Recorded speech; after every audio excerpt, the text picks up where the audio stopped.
Hi, welcome to our channel. ఆర్ఆర్బీకి సంబంధించి బిట్స్ని మనం ప్రీవియస్ బిట్లు నేర్చుకుంటున్నాం. ఈ క్రమంలో ఇప్పుడు మనం నేర్చుకుంటున్న బిట్స్ రిమైనింగ్ ఆల్ కాంపిటేటివ్కి సంబంధించి అన్నిటికి కూడా పనికొస్తాయి. సో ఇక్కడ మనం ఈ బిట్స్ని తెలుసుకునే క్రమంలో ఒకసారి పొడివైపు చూడండి. సౌరఘటాలు నేరుగా విద్యుత్ శక్తిగా దేనిని మారుస్తాయి? సౌరఘటాలు, సోలార్ సెల్స్ అనేటువంటివి తీసుకుంటే జనరల్లీ మనందరికీ తెలుసు. ఎక్కడ వాడతారు అంటే ఈవెన్ అంతరిక్షంలోకి పంపించేటువంటి ఉపగ్రహాలు ఏవైతే ఉంటాయో వీటికి సంబంధించి ఎక్కువగా ఈ సోలార్ సెల్స్ని కూడా అక్కడ వాడడం జరుగుతుంది. సో వీటిలో ఏ రకమైనటువంటి శక్తిని ఇవి విద్యుత్ శక్తిగా కన్వర్ట్ చేస్తూ ఉంటాయి అంటే పేరులోనే ఉంది సౌరఘటాలు. సౌరఘటము అండ్ సౌర అంటేనే ఇక్కడ సూర్యకాంతినా, లేదా జియోథర్మల్ ఎనర్జీనా, లేదు కెమికల్ ఎనర్జీనా, లేదా గాలి అని ఇచ్చాడు. సో ఇందులో జియోథర్మల్ ఎనర్జీ అంటే మనకు తెలుసు భూగర్భం నుండి ఉత్పత్తి చేసేటువంటి ఉష్ణం. ఇక రసాయన శక్తి అంటే తెలుసు కెమికల్ ఎనర్జీ, పదార్థాలలో ఉండేటువంటి విడగొట్టేటప్పుడు రిలీజ్ అయినటువంటి ఎనర్జీ. మరి ఒకటి గాలి. సో ఇక్కడ అన్నిటికన్నా ప్రధానమైనది ఇక్కడ సౌరఘటాలలో ఏ శక్తి విద్యుత్ శక్తిగా మారుతూ ఉంటుందంటే సూర్యకాంతికి సంబంధించి ఇది తీసుకొని ఎలక్ట్రిక్ ఎనర్జీగా కన్వర్ట్ చేస్తూ ఉంటాయి సోలార్ సెల్స్ అన్నీ కూడా. రైట్, మరొక బిట్ చూద్దాం. పుటాకార దర్పణం ద్వారా ఏర్పడే నిజమైన ప్రతిబింబం ఎల్లప్పుడూ ఉంటుంది. పుటాకార దర్పణం ద్వారా ఏర్పడే నిజమైన ప్రతిబింబం జనరల్లీ మనకు ఆల్రెడీ దర్పణాలు అనేటువంటివి తీసుకుంటే 3 రకాల దర్పణాలు కనబడుతూ ఉంటాయి. సో మిర్రర్స్ వచ్చేసరికి 3 టైప్స్ మిర్రర్లో ప్రధానంగా ఒకటి సమతల దర్పణము, ప్లేన్ మిర్రర్. ఇది ప్లెయిన్గా ఉంటుంది, ఒకవైపు కళాయి పూయబడి ఉంటుంది. రెండవది కుంభాకార దర్పణము, కాన్వెక్స్ మిర్రర్. ఈ కాన్వెక్స్ మిర్రర్ వచ్చేసరికి ఉబ్బెత్తుగా ఉంటుంది. సో లోపల భాగం అంతా కూడా పెయింట్ వేయబడి ఉంటుంది. ఇక మరి ఒకటి పుటాకార దర్పణము, లోతట్టు ఆకారం ఉంటుంది. దీని వెలుపల భాగం ఉబ్బెత్తు భాగం వైపు కళాయి పూయబడి ఉంటుంది, కోటింగ్ వేయబడి ఉంటుంది. సో ఈ రకంగా ఉండేటువంటి ఈ పుటాకార దర్పణం ఏదైతే ఉందో ఈ దర్పణంలో ఎటువంటి ప్రతిబింబాలు ఏర్పడేటువంటి అవకాశం ఉంటుంది అంటే సాధారణంగా పుటాకార దర్పణంలో 2 రకాలైనటువంటి ప్రతిబింబాలు ఏర్పడతాయి. ఒకటి మిథ్యా ప్రతిబింబాలు ఏర్పడుతూ ఉంటాయి, 2 నిజ ప్రతిబింబాలు కూడా ఏర్పడుతూ ఉంటాయి. సో ఇందులో వర్చువల్ ఇమేజ్ ఫామ్ అవుతూ ఉంటాయి మరియు రియల్ ఇమేజెస్ కూడా ఫామ్ అవుతూ ఉంటాయి. బట్ ఎక్కువగా మోస్ట్ ఆఫ్లీ రియల్ ఇమేజెస్ ఫామ్ అవుతూ ఉంటాయి ఎక్కువగా వీటిలోకి వచ్చేసరికి. సో ఈ రియల్ ఇమేజ్లో నిజ ప్రతిబింబం అనేటువంటిది ఎప్పుడు ఏర్పడినా ఎలా మనం ఐడెంటిఫై చేయొచ్చు, వర్చువల్ ఇమేజ్ ఏర్పడినప్పుడు ఎలా ఐడెంటిఫై చేయొచ్చు అంటే వర్చువల్ ఇమేజ్ని ఈజీ ఐడెంటిఫికేషన్ చేయొచ్చు. ఎక్కడైనా ఇమేజ్ కానీ స్ట్రైట్గా కానీ పడింది అనుకోండి, నిటారైనటువంటి ప్రతిబింబం ఎక్కడైనా ఏర్పడినట్లయితే అక్కడ ఏర్పడిన ప్రతిబింబం వర్చువల్. సో అది మిథ్యా ప్రతిబింబం. ఎక్కడైనా ప్రతిబింబం కానీ తలక్రిందులుగా పడింది అంటే ఇన్వర్టబుల్గా కింద కానీ మనకి ఎక్కడైనా ఇమేజ్ని మనం చూస్తూ ఉన్నామంటే అక్కడ తలక్రిందులైనటువంటి ప్రతిబింబం పడితే అది రియల్ ఇమేజ్, అది ఒక నిజ ప్రతిబింబం. కాబట్టి ఇక్కడ వర్చువల్ ఇమేజ్ ఎప్పుడు కూడా ఊహాత్మకమైనటువంటిది, దీనిని తెర మీద పట్టలేము. సో దీన్ని cannot catch on the screen అని మనం చెప్తూ ఉంటాం. తెర మీద పట్టలేనటువంటి ఒక ప్రతిబింబం మిథ్యా ప్రతిబింబం. కానీ ఇక్కడ రియల్ ఇమేజ్ అనేటువంటి తీసుకున్నట్లయితే ఇది కాంతి కిరణాల కేంద్రీకరణం వల్ల జరుగుద్ది, జస్ట్ లైట్ రేస్ యొక్క కన్వర్జింగ్ వల్ల జరిగేటువంటి ఒక ఇమేజ్ ఇది. ఈ సందర్భంలో ఇది ఏదైనా ప్రతిబింబం, ఇక్కడ నిజ ప్రతిబింబం తీసుకుంటే దీనిని తెర మీద పట్టగలమని చెప్తూ ఉంటాం. కాబట్టి ఇక్కడ ప్రతిబింబం యొక్క లక్షణాలలో ఒకటి ఊహాత్మకమైనదని ఇచ్చాడు, 2 తలక్రిందులను ఇచ్చాడు, 3 వస్తువు యొక్క అదే పరిమాణం అని ఇచ్చాడు, 4 నిటారుగా ఉండడం అని ఇచ్చాడు. సో మీకు ఇక్కడ చెప్పాను, నిటారుగా ఉండడం ఊహాత్మకమైనది ఏదైనా ఉంది అంటే అది మిథ్యా ప్రతిబింబం.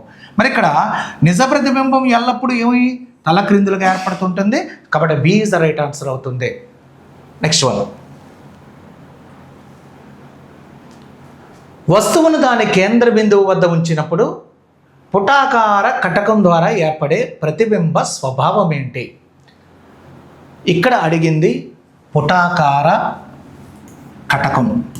సో కాన్కేవ్ లెన్స్కి సంబంధించి అడిగాడు. కాన్కేవ్ లెన్సెస్ అనేటువంటివి తీసుకున్నట్లయితే మిర్రర్స్ వేరు, లెన్స్ వేరు. మిర్రర్ వేరు, లెన్స్ వేరు మనందరికీ తెలుసు. దర్పణం వేరు, కటకం వేరు. కటకానికి 2 వక్రతలాలు ఉంటాయి.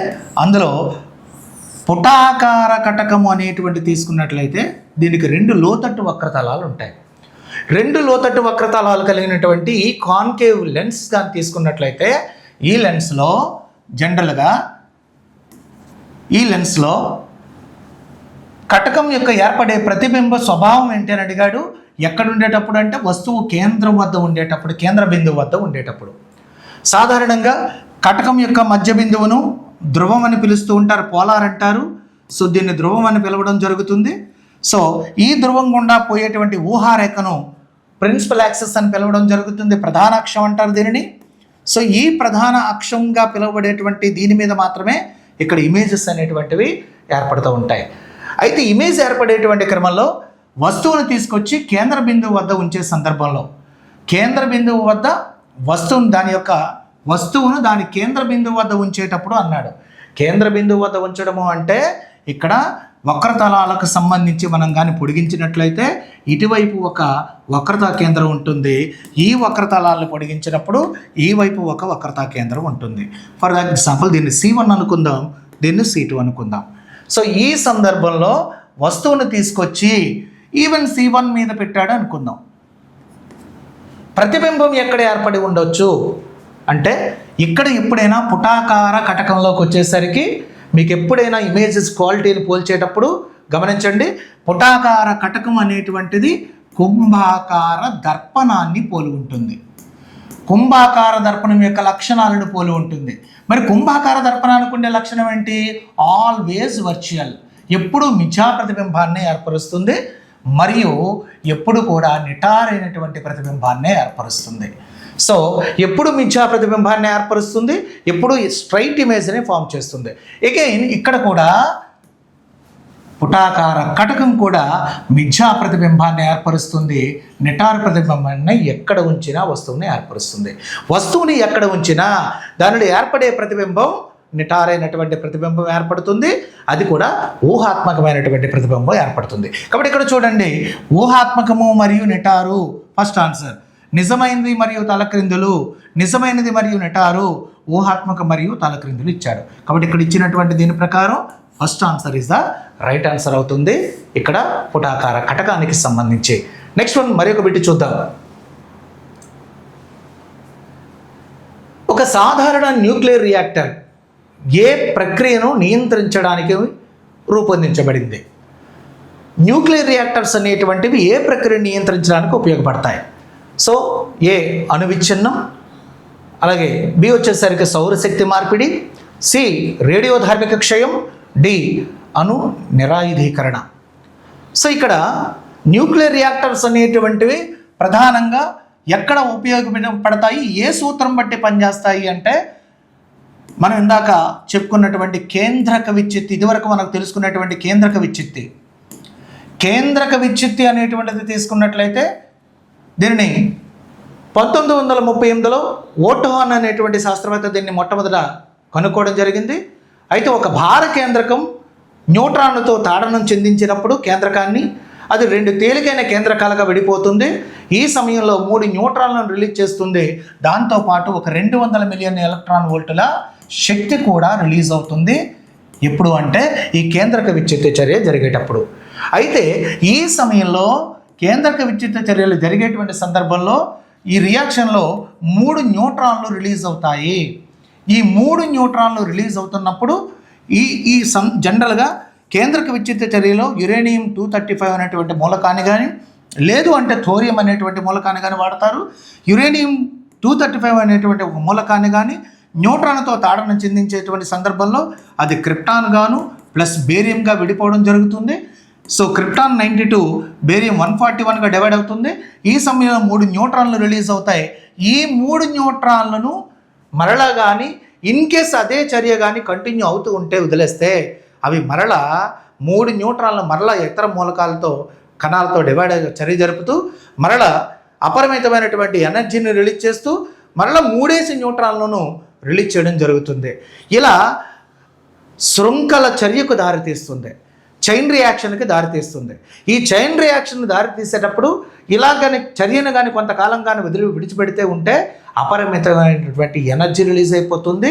ఈ సందర్భంలో ఇది కంట్రోల్ చేయడానికి ఉపయోగించేటువంటి ఒక రకమైనటువంటి పరికరాల్లో ఒకటి ఏదంటే న్యూక్లియర్ రియాక్టర్. న్యూక్లియర్ రియాక్టర్స్ ఏం చేస్తాయి, ఎందుకు వాడతారంటే జనరల్లీ ఎనర్జీని తయారు చేయడానికి వాడుతూ ఉంటారు. సో ఎనర్జీని తయారు చేసేటువంటి క్రమంలో, అణు విద్యుత్తును తయారు చేసేటువంటి క్రమంలో న్యూక్లియర్ రియాక్టర్స్ వాడుతూ ఉంటారు. ఈ రియాక్టర్ పనిచేసేటువంటి సూత్రం ఏదైనా ఉంది అంటే కేంద్రక విచ్ఛిత్తి. ఆ కేంద్రక విచ్ఛిత్తిలో నియంత్రిత కేంద్రక విచ్ఛిత్తిన లేదా అనియంత్రిత కేంద్రక విచ్ఛిత్తిన అంటే ఇది నియంత్రిత కేంద్రక విచ్ఛిత్తి. ఈ నియంత్రిత కేంద్రక విచ్ఛిత్తి ద్వారా controlled chain reaction, controlled nuclear fission ద్వారా ఈ ప్రాసెస్ జరుగుతూ ఉంటుంది. ఈ సందర్భంలో అణు విచ్ఛిన్నం చేసేటువంటి సందర్భంలో రియాక్టర్స్ ఉపయోగపడుతూ ఉంటాయి. కాబట్టి ఇక్కడ ఆన్సర్ ఏమవుతుంది అంటే అణు విచ్ఛిత్తి అనేటువంటిది ప్రధానమైనది ఇక్కడ 4 ఆప్షన్లో కూడా.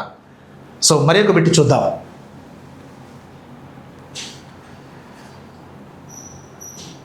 విద్యుత్ వలయంలోని విద్యుత్తు, వోల్టేజీ, నిరోధం మధ్య సంబంధాన్ని ఏ నియమం వివరిస్తుంది? విద్యుత్ వలయంలోని విద్యుత్, వోల్టేజీ, నిరోధానికి సంబంధించి ఏ నియమం వివరిస్తుందని అడిగాడు.